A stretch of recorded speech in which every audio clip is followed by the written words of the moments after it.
if he's fooling around on you, what makes you want to be with him at all? Because I'm still in love with him. I always love him. And I forgave him, but I can't keep going on and getting hurt. Let me ask you this. When you did forgive him, were you able to move forward? Because some people forgive and still chase after. There we go. Is that where you are? She hangs it over my head. And I'm not beating you up, and I'm not mad. I'm just saying maybe you can see what it is you're doing that's keeping you from getting what you want, which is him. Are you hounding him? No. Are you nagging? And I'm not saying it. He earned all of it. No matter what you're doing to him, he earned it. He bought it. He can't be mad about it. But what I'm asking you is doing it getting you what you want? I don't hound him. You don't hound him. You don't nag him. You're not looking at his phone, chasing him around. None of that. I have Where looked you at his going? phone. Where you going? I have looked at his phone. But not lately, no. What about last week? Running me around the house like a chicken with its head cut off. I can't even talk on the blasted phone. And you running around there. Who are you talking to? Who are you talking to? You need to get off the phone. Like a chicken with its head cut off. That's what you've been with. Yeah. So were you chasing him around the house talking about who you talking No. to? You locked me out. I did not. You did too. Just last week you locked me out the house. I did not lock that door. I slammed it. Mrs. There's a Seaton, I'll difference say in this locking to and you. slamming it. You ain't supposed to slam the door. Forgiving and moving on isn't the same thing as continuing to take it. And if you can figure out the difference between those two things, you might be able to get what you want from him. In other words, if he's going to be good, or if he's going to be bad, you chasing and nagging and looking isn't going to stop him. So you can decide, hey, I'm going to trust him, I'm going to do this. And conduct your business in a way that you're both in a positive place, because you're pushing him away when you're trying to pull him to you. You with me? Doesn't mean that you're accepting what he did or saying it's not his fault or all that kind of stuff. It's just that this is what you want. You with me? I'm with you. Do you understand what I'm saying? Yes, ma'am. See, if she were able to do that, would you stay with her? She'd see the next 20. Huh? She'd see the next 20 years. She'd see the next 20 years. What would you be willing to do to help her do that?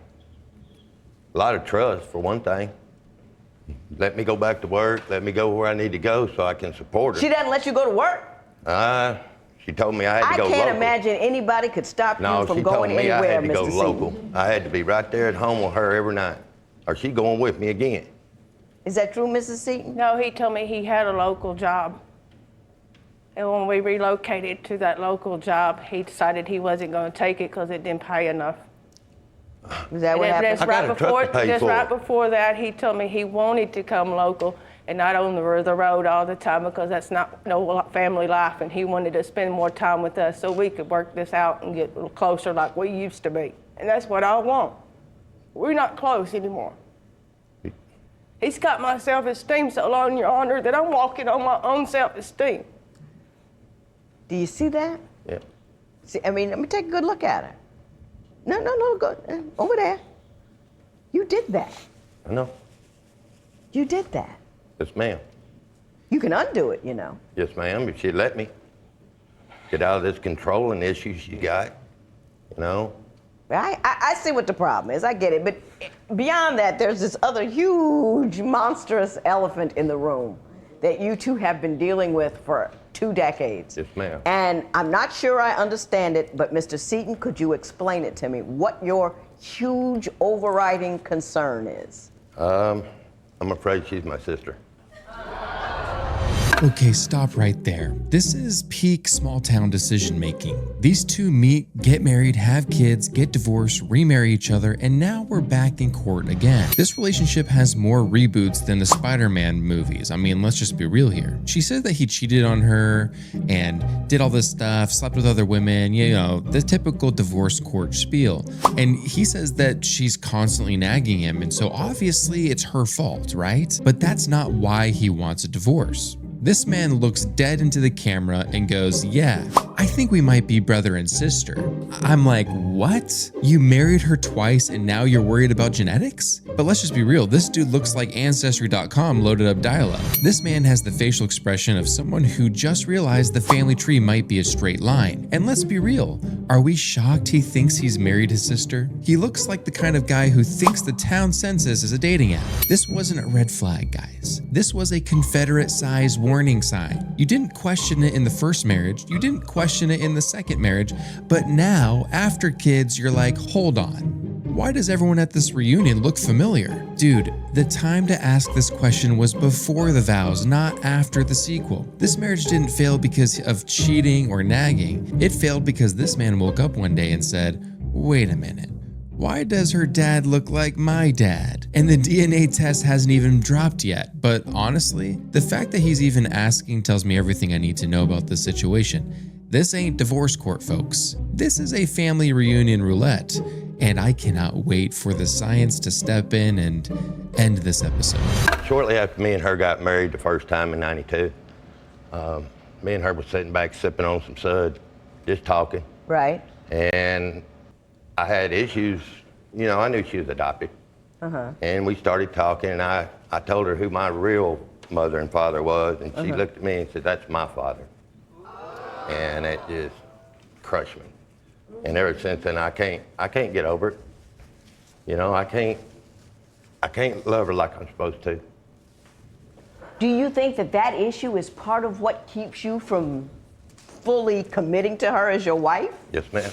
That just gives him another Or is excuse that to an run around on excuse me. to run No, ma'am. around? No, ma'am, It's it an ain't an excuse. excuse. It's another excuse. So No, that it way ain't you no can say he's excuse. my brother instead of my husband. Did you ever ask them or confront anybody about whose daddy is whom? I had real paperwork from when I was adopted. My Did aunt, that paperwork indicate who your biological father was? Yes, it did. my And real you mother. believe that that individual might be your father as well?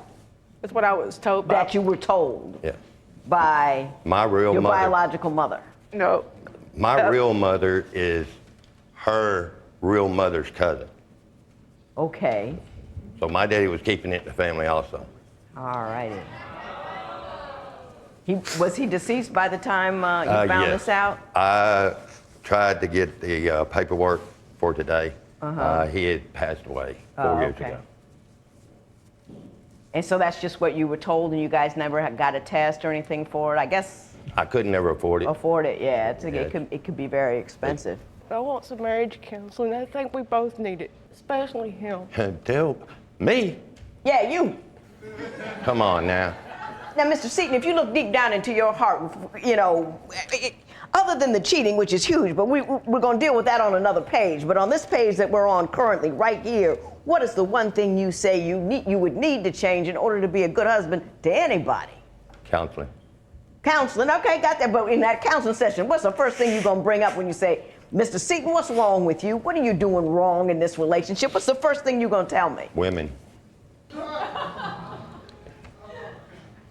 Yes, ma'am. You're just a Lothario. You can't help it. You just run around. That's just you. Yes, ma'am. And it has nothing to do with the fact that you feel she's controlling and you can't communicate. It all is south of the border. No, I just try to show her that I can get another woman if she wants to go ahead on about her life. She knows you can get another woman. We all know that. Folks, it gets worse. So it turns out when they first got married, they were just drinking and hanging out and just vibing. And he says who his parents are. And she goes, wait a second. I'm pretty sure that is my dad. And instead of immediately calling Mari, these two just kept going apparently and just kept staying married and popping out children. It turns out that they both were adopted, but here's the kicker. His real mother is her real mother's cousin. So congratulations. Dad was clearly shopping local. And now this man admits his biggest problem is women. Of course it is. This dude is a womanizer. And he says that he likes showing his maybe sister wife that he can get another woman if he wants to. We know you can get women. Your family history says you don't even have to leave the reunion to find women. Based on the track record, the dating pool is literally the gene pool. And let's be honest, this dude looks like the only women who are wanting to be with him are ones who already share the same last name. This isn't coincidence. This is ancestry-based audacity. This marriage didn't fail because of cheating. Let's just be real here, folks. It failed because somebody finally read the fine print on the family Bible. And we still haven't seen the DNA test yet. But the fact that this man is flexing like this tells me everything I need to know. Dude, the call is coming from inside the family. She needs to quit. That's what I got to tell her today. She got to quit. Quit what? Or I'm gone. I'm gone. All I'm trying to do is love you. When we first got married, it was great, Your Honor. I get it 4 or 5 times a day. He'd come home for lunch and get a quickie. He used to tell me he would hug me in the mornings and kiss me bye. He'd hug me when he came in and tell me what his day was. He was doing that up to recently. He'd hug me and kiss me every morning, every night. We'd go to bed. I had to touch him in some sort of paper form, whether it's my foot over his foot or my arm on his shoulder. Contact. Just contact to make me feel secure in love. Now, all he does is grab the cover, rolls over, turns his back to me, Your Honor. So what changed? What happened after the second one? Where's the rolling over coming from? This has just been recently. He's done that to me. But has anything else changed? What you're doing, what you're saying, where he's going, what he's doing? He don't love me. He don't love me. Yes, I do. You have a fine way of showing it. Well, I wouldn't have put your name on my arm if I didn't love you. I wouldn't take you in every time I turn around, take care of you. You know? Because it's your responsibility. Okay, well, Not guys, when I'm you know what divorced, gonna it ain't. do? You got one big excuse that I'm gonna deal with right now, Mr. Seaton. We know you couldn't afford a test, so we wanted to resolve this long-standing issue for you, and so we went to the best. We went to Dr. Michael Baird, who serves as the Chief Science Officer, Laboratory Director, and DNA Technical Leader at DNA Diagnostic Center. He is considered a leader in his field. He has appeared on NBC as a media consultant on the O.J. Simpson case, and he also recently served as the DNA testing expert for the high-profile paternity case that named Larry Burkhead as the biological father of Anna Nicole Smith's daughter, Danny Lynn. So we have Dr. Baird here. How are you, sir? I'm fine, Judge. So, Dr. Baird, I'm just going to ask you right out to tell me, understand that the question is they're wondering whether or not they share a father in common. I understand you've got the information and done the test. Could you explain to me what you've done and what the results are? We performed DNA testing on both James and Penny, and DNA can be a great tool to determine biological relationships. In this case, the question was, do they share a common biological parent? In other words, are they half siblings? So we performed a battery of DNA tests. We did calculations, and we determined with a 99.3% certainty that they are not related as half siblings. Did you hear? That's not your brother. Dr. Baird, in a few short words, you have taken such a load, especially off Mrs. Seaton's shoulders. I thank you so much for doing what you've done. I do have a copy of the results here, which I'm going to give to you. And Dr. Baird, you have I don't know if you can see her or not, but the relief that you have. I can't, but it's my pleasure to inform them of this situation. Extraordinary. They've been worried about it for 2 decades. Thank you so much, Dr. Baird. We appreciate it. You're welcome. My pleasure. Now, look here. You can't use that excuse now. Nope. Now, what are you going to do when you leave here, Mr. Seaton? What are you going to do? An attitude Go thing. home and make her feel like she's somebody. Go home, no matter, baby, I love you, and be with her and do stuff with her. And when she speaks of her fear, don't get mad at her. Say, tell me, I hear you, I'm sorry, let's do this. Make her feel like she's somebody. And the more she feels like somebody, the less she's gonna nag you. Are you with me? Yes, ma'am. You have to change what you do. You can't fix her. You have to fix you. And you started it, right? Yes, ma'am. You started it. So you gotta solve it. And when he comes to you with that little bit of love, when he comes to you with that let's do this, let's go there, let's move forward from here on. Move with him. That's what I want. Don't worry about what he used to do. Okay, guys, that was like the biggest plot twist of the century. The DNA test come back and says that they are not related. Not siblings, guys. Not half siblings, not even cousins. They are genetic strangers. These two have been stressed about being related for 20 years, living in fear like every Thanksgiving was a crime scene. And now the science finally clears it all up and this man goes, oh, cool. I think it's time to work on this marriage now. I'm like, dude, now you're motivated? You spent years cheating, flexing, and acting like Mari was hiding behind the couch. And the second the DNA says that you're safe, you want to be husband of the year now, finally. That's not really growth. That's just relief with audacity. And the real question is, can you ever recover from a situation like this? Because even if you're still not related, you still accuse your wife of being your sister, use that as an excuse to act reckless, traumatized the marriage, and waited 20 years to confirm this reality. That kind of damage doesn't just disappear with a lab result. The DNA cleared the bloodline, but it did not clear the behavior. So yeah, I don't think that this is the best case scenario. But after all of this, I don't know if they can really recover either. Science saved the family tree, perhaps, but common sense showed up way too late for these two. Whether or not he's gonna do it again, worrying about it isn't gonna change that. You're strong enough to deal with whatever happens from today forward. And the best way to make your way forward is to let go of that which happened. He's on the phone, let him be on the phone. Sit back, turn on divorce court. It'll be all right. He gets off the phone, let's go to dinner. That's what that is. And then he has fun at dinner. He wants to come home and talk to you. He won't be on the phone.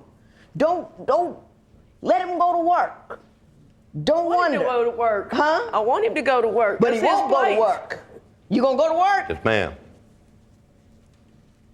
Yes, ma'am. Soon as I'm I gonna leave call it. you, I have people call people all Yes, the ma'am. time. And I'm gonna call you, and I'm gonna call her. And then I'm gonna see what you say, and I'm gonna see what she says. If I find you a marriage counselor, would you go? Yes, ma'am, I will.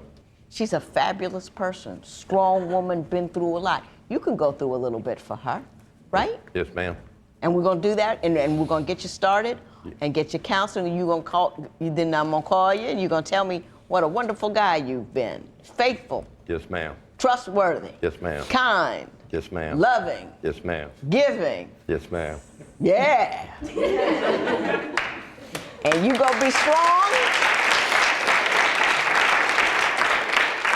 You are not what other people do to you. You are what you decide to do from today forward. You decide that you're as beautiful as you are. You decide that you're as strong as you are. You decide you're as worthy as you are. And you move forward in that, no matter what he does. And as soon as you move forward in that feeling, he's gonna be running behind you, trying to get to you. And you're not brother and sister. That's it's right. It's not, can't say that anymore. I don't care who told you what. I got the man to tell you the right thing. And that's what it is. I'm glad, because he can't use that excuse. And no more excuses, Mr. Seaton. Yes, ma'am. Boys show up excuses, men show up with action. You decide which one you're gonna be. Show up with actions. There you go. Good luck to both of you. This matter is adjourned. All rise. Parties may leave the courtroom. I was just terrified that it was my sister. I couldn't have lived my life like that. Now Now you know. I know. Now, so when you're running around on me, you're running around on me. No more. That's what I want. I want it like it was when we first got married. It will All be. the love. It will be. I want you to go to Kendall, and you need it. I will. No more. You changed me the way I am. Okay, I'm sorry. I'll change, get rid of the attitude. Talk to me like a human being, and not no dog no more. Okay. Done deal.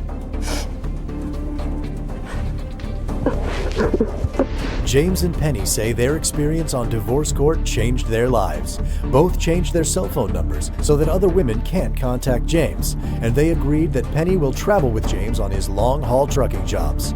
Most importantly, James bought a brand new set of wedding bands for Penny and himself, though he has not worn a wedding ring in more than 10 years.